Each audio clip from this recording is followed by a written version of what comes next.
የኢትዮጵያ ምግቦች እየበሉ ክብደትን ለመቀነስ 5 ወርቃማ መንገዶች። ሰላም ጤና ይስጥልኝ የጤና ዞን ቤተሰቦች። ክብደት ለመቀነስ አስባችሁ የምትወዱትን የሀገራችሁ ምግብ ማቆም እንዳለባችሁ ተሰምታችሁ ያውቃል? ብዙ ጊዜ ክብደት ለመቀነስ ሲባል ወደ አእምሯችን የሚመጡ የውጭ ሀገር ምግቦች፣ ውድ የሆኑ አትክልቶች ወይም ደግሞ ራስን በረሃብ መቅጣት ሊሆን ይችላል። በተለይ በሀገር ውስጥ ሆነ በውጭ የምትኖሩ ኢትዮጵያውያን ክብደት ለመቀነስ ስትነሱ እንጀራ መተው አለብኝ፣ ወጥ መብላት የለብኝም በሚል የተሳሳተ ተስፋ ስትቆርጡ ትታያላችሁ። ነገር ግን እውነታው ከዚህ ፍጹም የተለየ ነው። የኢትዮጵያ ምግቦች በአግባቡና በስርዓቱ ከተመገብናቸው ክብደትን ለመቀነስ እጅግ ፍጹምና ተስማሚ የሆኑ ንጥረ ነገሮች በውስጣቸው ይዘዋል። ዛሬ በዚህ ቪዲዮ የምትወዱትን የሀገር ቤት ምግብ ሳታቆሙ በጤና መንገድ ክብደትን የምትቀንሱባቸው 5 ወርቃማ መንገዶችን በዝርዝር እናያለን። እስከ ቪዲዮ መጨረሻ ድረስ አብራችሁን ከቆያችሁ በየቀኑ ልትጠቀሙበት የምትችሉትን ቀላል የምግብ ፕሮግራም አካፍላችኋለሁ። ሰብስክራይብ ያላደረጋችሁ ካላችሁ አሁኑኑ ሰብስክራይብ በማድረግ የጤና ዞንን ተቀላቀሉ። አንደኛው የጤፍ እንጀራን በአግባቡ መጠቀም። የመጀመሪያውና ዋናው መንገድ የጤፍ እንጀራን በአግባቡ መጠቀም። ብዙ ሰዎች ክብደት ለመቀነስ እንጀራ ሙሉ በሙሉ ያቆማሉ። ይህ ግን ትልቅ ስህተት ነው። ጤፍ በውስጡ እጅግ ከፍተኛ የሆነ ፋይበር እና ውስብስብ ካርቦሃይድሬትን ይዟል። ይህ ማለት እንጀራ ስንበላ ሆዳችን ውስጥ በቀላሉ አይቀልጥም። ለብዙ ሰዓታት የመራብ ስሜት እንዳይሰማ በማድረግ ከመጠን በላይ መብላትን ይከለክላል።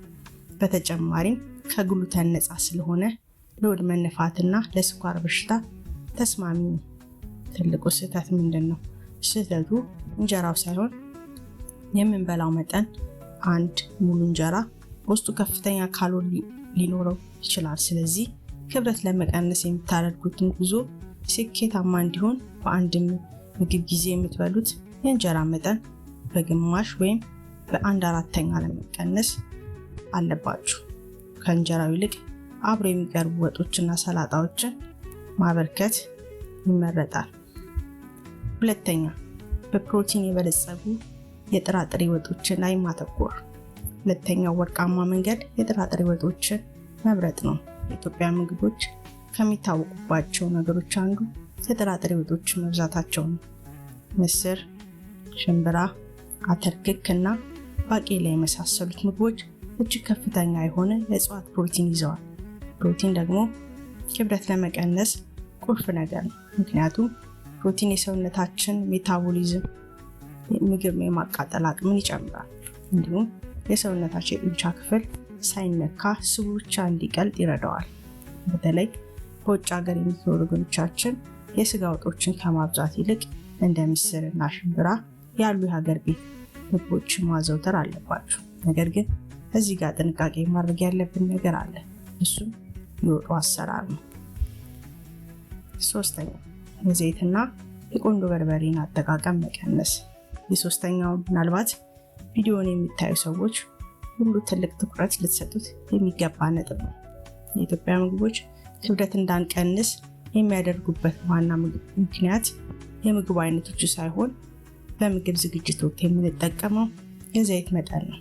ወጥ ሲሰራ ዘይት በላይ ላይ እስኪንሳፈፍ ድረስ አድርገን እንጠቀማለን። ይህ ግን ወጡን ወደ ከፍተኛ የካሎሪ ስብ ክምችት ይቀይረዋል። ክብደት ለመቀነስ ወጥ በሚሰራበት ጊዜ የዘይቱን መጠን በከፍተኛ ሁኔታ መቀነስ ያስፈልጋል። ለምሳሌ ለቤተሰብ የሚሆን ወጥ ሲሰራ ከ2 እስከ 3 የሾርባ ማንኪያ ዘይት ብቻ መጠቀም ይቻላል። በተቻለ መጠን የሱፍ ወይም የኦሊቭ ዘይት መጠቀም ይመረጣል።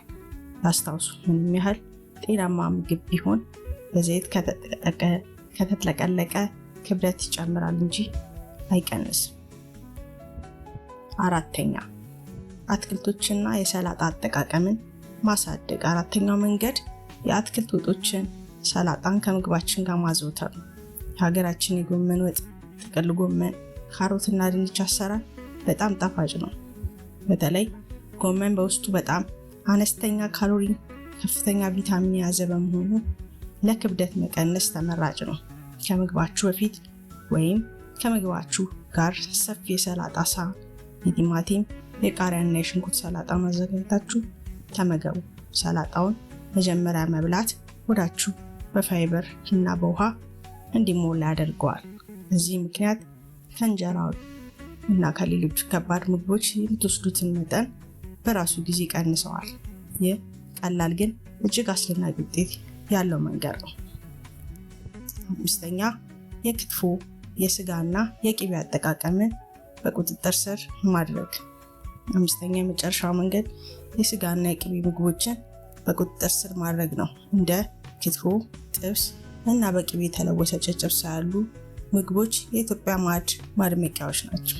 እነዚህ ምግቦች ሙሉ በሙሉ መጥፎ ናቸው ማለት አይደለም፣ ነገር ግን ከፍተኛ የሳቹሬትድ ስብ እና ካሎሪ ይዘዋል። ክብደት ለመቀነስ በምታደርጉት ጉዞ እነዚህ ምግቦች የሁልጊዜ ምግብ ከማድረግ ይልቅ በሳምንት አንድ ቀን ወይም ለየት ባሉ በዓላት ላይ ብቻ መውሰድ ይመረጣል። ስጋ ስትመገቡ ስቡ የተወገደለትን መምረጥ እና በቅቤ ከመጥበስ ይልቅ በትንሽ ዘይት መጥበስ ወይም መቀቀል ትልቅ ለውጥ ያመጣል። እንግዲህ የጤና ዞን ቤተሰቦች ቃሌን እንደጠበቅኩላችሁ በየቀኑ ልትጠቀሙበት የምትችሉትን ቀላል የኢትዮጵያ ምግቦች እቅድን ነው። ጠዋት በአጃ ወይም በኦትስ የተሰራ ቁርስ ወይም አንድ የተቀቀለ እንቁላል ከግማሽ እንጀራ ፍርፍር ጋር በጥቂት ዘይት የተሰራ መጠቀም። ቀን ላይ ሩብ እንጀራ በምስር ወጥ በጎመንና በብዙ ሰላጣ። ማታ ቀለል ያለ የአትክልት ሾርባ ወይም በጣም ጥቂት እንጀራ በክክ ወጥ መጠቀም ይቻላል። የዛሬው ቪዲዮ በሀገር ውስጥም ሆነ በውጭ ላላችሁ ወገኖቻችን ጠቃሚ መረጃ እንደሰጠ ተስፋ አደርጋለሁ። የትኛውን መንገድ መጀመር ትፈልጋላችሁ? አስተያየታችሁን ኮሜንት ላይ አስቀምጡልኝ። ቪዲዮውን ከወደዳችሁት ላይክ ማድረግ እና ለምትወዷቸው ሰዎች ማጋራት፣ ሰብስክራይብ ማድረግ እንዳትረሱ። በሚቀጥለው ቪዲዮ እስክንገናኝ ድረስ ጤናችሁ ጠብቁ። ሰላም ይብዛላችሁ።